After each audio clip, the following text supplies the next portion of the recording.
Galera, temos mais um capítulo extremamente interessante de Dandadan, tá? Com várias revelações que vêm à tona, como por exemplo o Okarun já se tornando um cara muito popular entre as garotas, o que de certa forma pode incomodar um pouquinho a Momo, e algo de um poder secreto escondido nele, o que confirma algumas teorias que a gente já falou até aqui no canal, tá? Mas se você quer saber o que aconteceu, prepara, porque também tem outra pessoa que vai aparecer, outro yokai, que pode ser a nova Vovó Turco. Então pega a tua pipoquinha aí, sem mais delongas, e bora começar essa análise do capítulo 180. Vamos lá.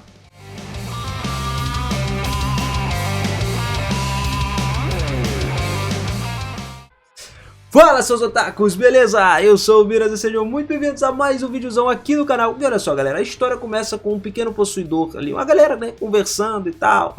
E a gente sabe que todos os alunos nesse momento estão animados, só que naquele momento, enquanto tá todo mundo distraído, ninguém percebe Yuichiro saindo dali, da aula, né? Ela começa a observar tudo e tal, e do outro lado do corredor tá o grupo do nosso pró, tá? Do Okarun, que ele encara atentamente mesmo, sem tentar disfarçar, como se nada da luta anterior tivesse acontecido.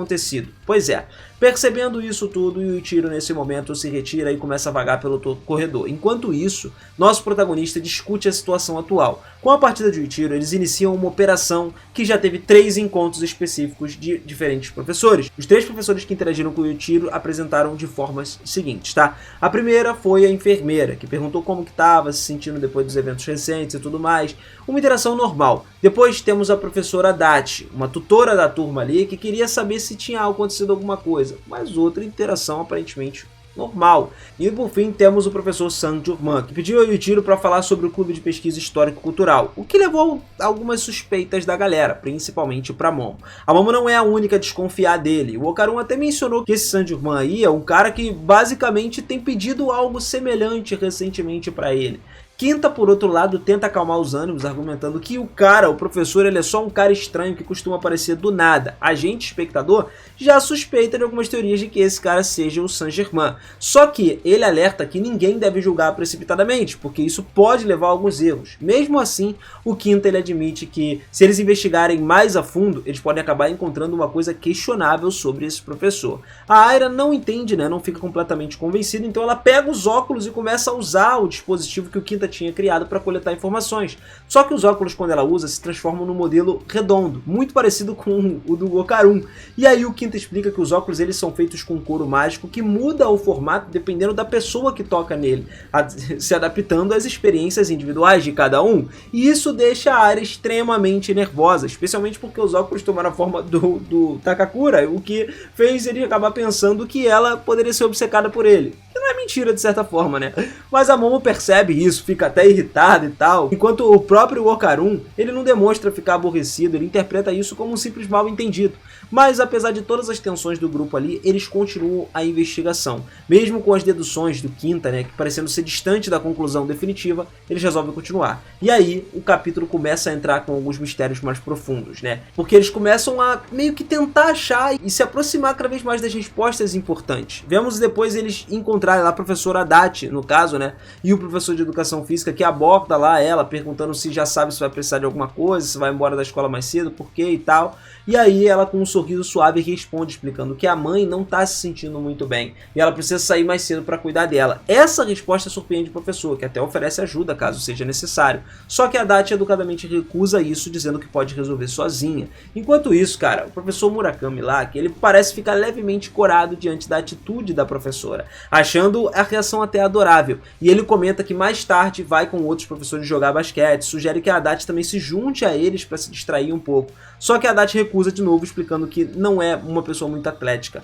Mesmo assim, Murakami insiste, dizendo que o jogo não exige grande capacidade física e poderia ajudar ela de alguma forma. Mais uma vez ela sorri e diz que não e vai embora, né, antes de se afastar de tudo. Só que à medida que ela vai se distanciando, o sorriso dela desaparece, o que revela que ela estava só fingindo. Quando ela pega o celular, ela vê uma mensagem de um número desconhecido. Nessa mensagem diz: o alvo está no 2º andar do restaurante de gyozas. Uma mulher com óculos. E essa mensagem era semelhante àquela que era enviada para o homem que se transformou no Minotauro para atacar, a gente sabe muito bem quem, a Seiko.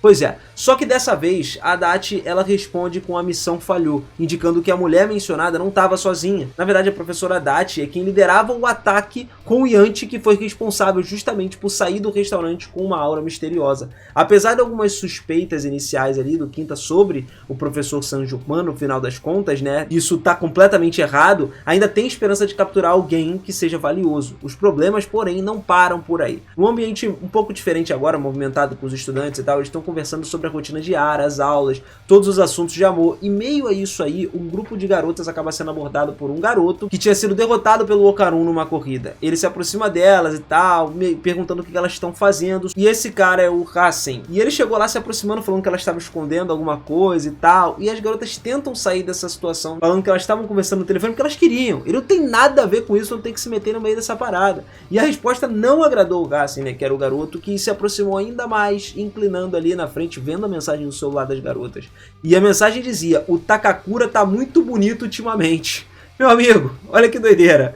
Infelizmente, essa não era a resposta que o garoto esperava quando leu aquelas coisas, né? Então o orgulho dele foi ferido profundamente. Daí ele fez o quê? Ir atrás do Takakura. Porque o Takakura, agora o típico garoto de óculos que ninguém notava ou achava interessante, de repente ganhou um destaque absurdo no colégio. E isso deixou o garoto, mano, enciumado, confuso. Então ele perguntou em voz alta se as garotas gostam do Takakura, o que irrita elas ainda mais. Uma delas começou a perguntar por que ele estava lendo a conversa dela, já que claramente ele não tinha direito de fazer isso. E as outras garotas tentaram se afastar, mas antes de ir embora, o próprio Hassen, ele segura ali do nada uma delas pelo braço, né, e diz que era só uma piada. Só que a garota obviamente fica bolada e ela não aceita essa justificativa. Então ela puxa o braço de volta, evitando ser apertada ali pelo garoto e falando para ele não encostar nela de novo, né? E aí ele começa a pensar, tipo, como que agora essa garota tá me tratando como se fosse uma escória? O que que isso significa? Por causa dessa interação, inclusive o barulho deles ali, pô, alarmou no meio do corredor, né? As pessoas ao redor começaram a conversar, a falar sobre ele, ficar aquele cochicho, né? Dizendo que ele era um garoto muito agressivo. E certamente é isso que todo mundo pensa, só que como diabos ele chegou a esse ponto? Inclusive falaram que ultimamente ele não parou de causar problemas. Tudo isso por causa do Takakura lá, do Okarun, né? Aquele maldito 4 olhos pra ele. Desde que ele perdeu a corrida contra ele, tudo deu errado. Parece que ele não teria simplesmente deixado isso pra trás na sua carreira. Na verdade, era como se tudo que ele respeitasse fosse o Takakura, né? Só que ele se recusava a aceitar isso.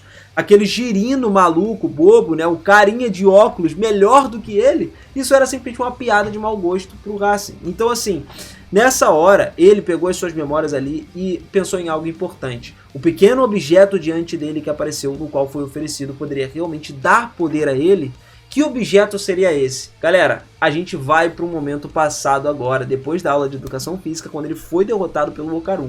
Ele ouviu uma voz perguntando se ele queria poder. Era uma voz muito mais sinistra, muito mais escura, quase que fantasmagórica ali, mas ele estava diante desse negócio e quando ele viu os amigos se afastarem, falando que não tinha falado nada e tal, aquela voz, ele ficou pensando de onde aquela voz veio. Só que antes que ele pudesse reagir, a voz começou a falar dentro da mente dele. Não veio de fora, mas de dentro de si.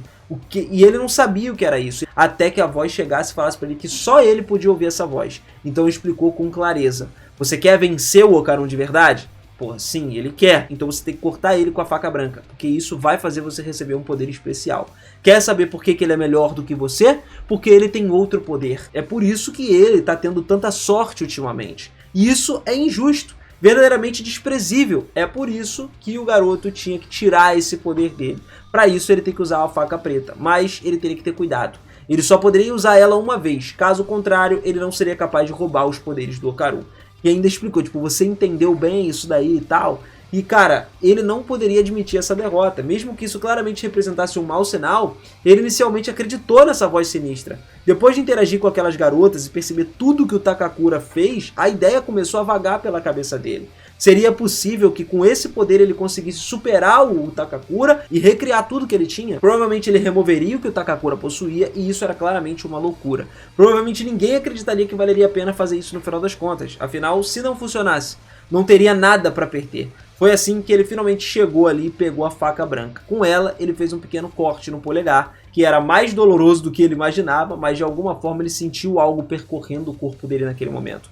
Só que depois disso ele sentiu como se não tivesse acontecido mais nada. Sim, provavelmente foi uma piada, e ele ficou com medo ali por alguns segundos, achando que ele ia morrer, mas obviamente não era assim. Algum poder possuiu ele naquele momento, e ele já sabia que era uma mentira, né? Simplesmente trapacearam com ele. Mas como diabos eles fizeram um truque para que ele ouvisse aquelas coisas dentro da mente dele? A gente sabe que é um yokai. Sem dúvida era loucura, mas ele agindo da forma mais estúpida possível, naquele exato momento ele sentiu um arrepio na espinha.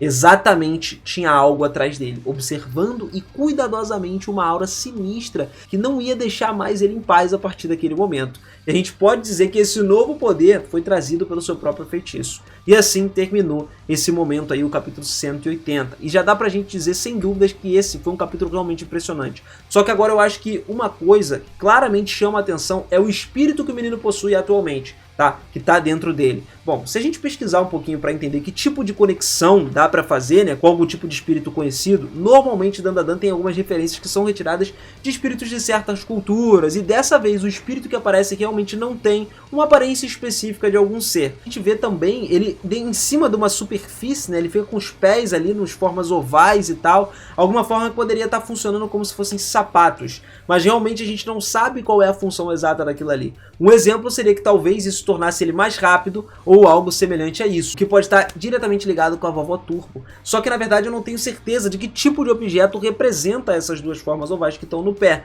Além disso, tem cabelos longos também e são mais representativos dos espíritos femininos. Com essa característica a gente pode dizer que esse espírito provavelmente é o de uma mulher Oni ou o de uma vovó Oni, né? Entendeu? As razões pelas quais a gente pode acreditar que pode ser um espírito de uma avó ou algo assim, pelo estilo, são justamente pela semelhança que ela tem com a vovó Turpo. E isso também marca uma certa rivalidade entre as duas. Não mais só do menino com o Ocarum, mas também de um espírito contra o espírito da vovó Turpo. E essa pode ser uma das razões pelas quais o Conde Saint-Germain possui esse poder, que é justamente porque esse espírito até certo ponto tinha alguma rivalidade com a vovó Turpo. Ainda não sabemos ao certo, mas pode ser que de alguma maneira, como eu já disse, fiz algumas pesquisas, eu acho que um dos espíritos com os quais esse espírito mais se assemelha é o que eles chamam de Uba, ou Velhas da Montanha, né, que são yokais do folclore japonês.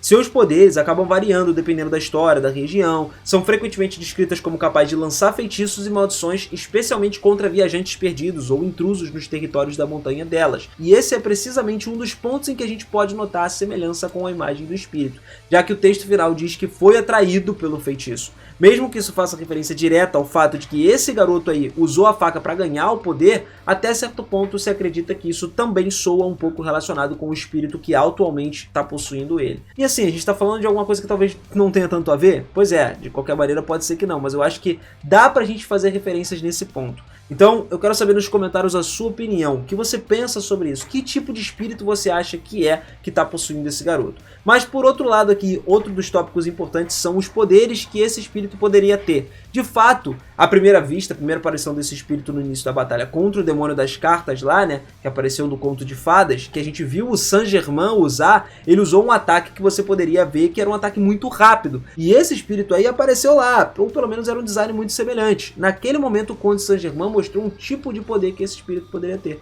Curiosamente, parecia ser uma capacidade de impulso ou de salto, já que com isso ele foi capaz de se esquivar de vários ataques ali do demônio das cartas. Então assim, a história revelou que esse poder, o poder desse espírito, desse yokai, será de saltos ou de impulsos, o que demonstra que ele realmente é um espírito rápido. Provavelmente, uma das suas qualidades máximas é mobilidade. E tem vários espíritos de mobilidade que a gente vê por aí. Mesmo que isso seja algo interessante, parte do que me parece relevante nessa história é o fato de que o Conde Saint-Germain já deveria tecnicamente saber que atualmente o Ocarum não tem a vovó Turpo mais. E isso até leva a gente a questionar a razão pela qual ele está procurando o Ocarum nesse momento, que é porque ele quer algo a mais do que apenas os poderes da vovó Turpo. Por que será que a espada falou que tinha que arrancar os poderes do Ocarum? Porque provavelmente a espada sabe que ele tem alguma coisa dentro dele. Esses poderes até certo ponto pode ser uma coisa interessante. Por outro lado, algo que me parece também extremamente importante e perigoso é o fato do Conde Saint-Germain ele já começar a dominar muitas pessoas dentro do Instituto.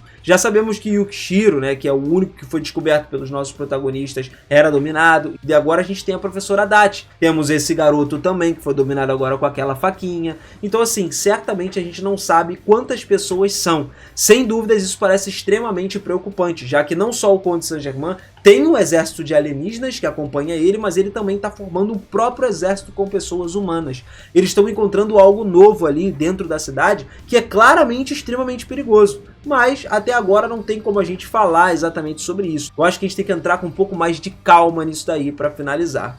Um tópico que, apesar de ser pequeno, um capítulo pequeno, é um capítulo interessante, é um capítulo que provém pra gente várias coisas. O encontro lá com as meninas, né, comentando sobre o Okarun, do que ele estava fazendo atualmente também, que ele parecia mais bonito do que o normal. Eu achei muito engraçado essa parte. Agora ele tá literalmente se tornando um cara popular, né, se tornando atraente para outras pessoas, coisa que ele nunca foi, principalmente pessoas do mesmo ciclo social.